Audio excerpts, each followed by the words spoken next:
Hey viewers, welcome back to Bestie. Are you a smoker? Did you know that tobacco is the #1 cause of preventable death in the United States? We all know that smoking isn't the best thing for your health, but it's extremely hard to quit. That's why in today's video, we're gonna help you out with some expert tips on how to crush your smoking habit. There are multiple benefits to quitting smoking, from feeling much healthier, saving money, to upping the duration of your life. Now that is a bonus. Don't forget to watch until the end because we'll also tell you how you can improve not just your own life, but your teen and others as well. Number 1, set the date. We're talking about the dreaded quit date. Take into account what your next few weeks look like and try to give yourself a date that doesn't coincide with anything stressful. Or if you know you're going to be around others who like to smoke, then you might want to wait until the next day. Another way you can stay committed to this date is by telling your friends and family about it. That way you can be held accountable and are more likely to stick to it. Oh, and one more thing, you should try to quit on a day you're feeling relatively happy. It'll just be a little easier. Before we reveal more quitting tips, don't forget to hit that subscribe button and click the notification bell so you never miss any updates from Bestie.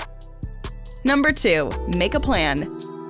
Just like you're going to set a quit date, you also need to set yourself up for success right from day 1. Nicotine is a powerful substance and your body depends on it. When you stop giving your body nicotine, you're going to experience some withdrawal symptoms. This is because smoking increases the amount of nicotine receptors in your brain. They're the ones asking for the nicotine, resulting in cravings. Withdrawal starts to happen when these nicotine receptors go through a readjustment process.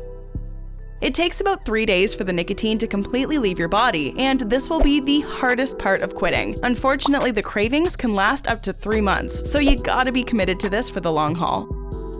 This is what makes a plan so important. You need a toolkit that's gonna help you get through these rough patches. For example, you need to write down all the reasons you want to quit. You can also write down what the hardest moments are likely going to be. You can stock up on supplies that'll help you through and make sure you have coping strategies in place. The next point is one of these strategies.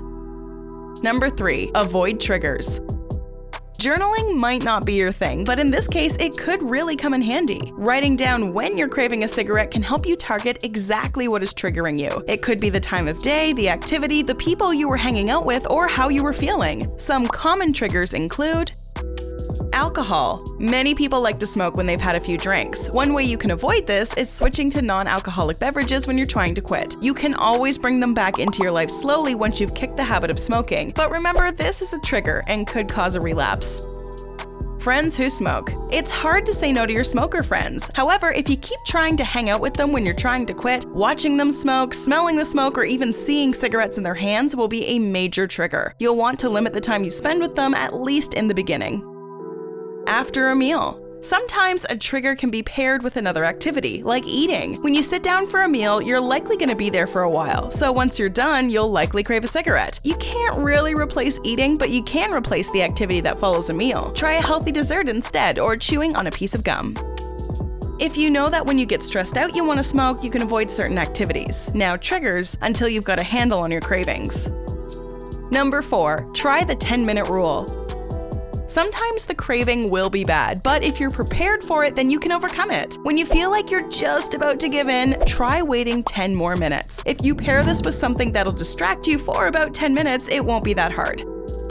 For example, if you're at work, just try working for 10 more minutes. Or maybe you'll have a smoke after you go to the bathroom. Try putting yourself into a situation where you might not want to smoke, like hanging out in a smoke-free zone, or call a friend who can help you through this tough moment. There's also another trick that can help you with this 10-minute rule. Number 5, get up and move around. When you feel like you're about to cave in, try lacing up those sneakers and exercising. Exercising is the opposite of smoking and will only benefit you. Plus, exercising releases endorphins, which will put you into a good mood. Running is great for this, but even a brisk walk can get your heart pumping and the good mood flowing. It's a great way to distract yourself from the unpleasant cravings and to boost your health at the same time. If you're not able to go for a run when a craving strikes, try cleaning up around the house or office. This is still a physical activity and it can help guide your mind away from the craving and distract you. Need more motivation to quit smoking? Check out this video called "This is what happens to your body when you quit smoking." Now back to 8 easy ways to finally quit smoking forever. Number 6, go cold turkey.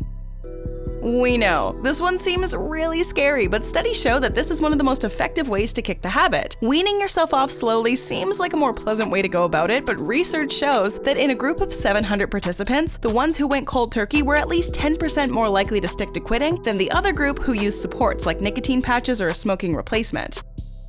If this method seems like too big a task, you can always try NRT. Number 7. Nicotine replacement therapy, NRT. NRTs can help calm cravings if you find they're getting out of control. You can put yourself on a program to lessen the amount of nicotine that goes into your body as time goes by to help you quit once and for all. Things like the patch, nicotine gum, nasal spray, lozenges, or inhalers have all been approved by the FDA and are safe to use. However, you should always talk to your doctor if you plan on going this route. They can make sure you get the right dosage and can help you create a plan that works perfectly for you.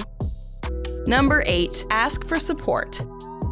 Sometimes you just need a little help, and that's totally okay. In fact, most people do. Quitting smoking is extremely hard, and no one expects you to do it alone. You can have a few friends that you can confide in and who can offer you support when you really need it. You can join a program, although the American Cancer Society says that quit smoking programs have a low success rate. However, that shouldn't discourage you from joining if you think it can work for you. You can also join an online resource that allows you to chat with other people who are going through the same thing as you, or you can try quitting with a friend. That way you can help support each other and have someone to lean on when times get tough.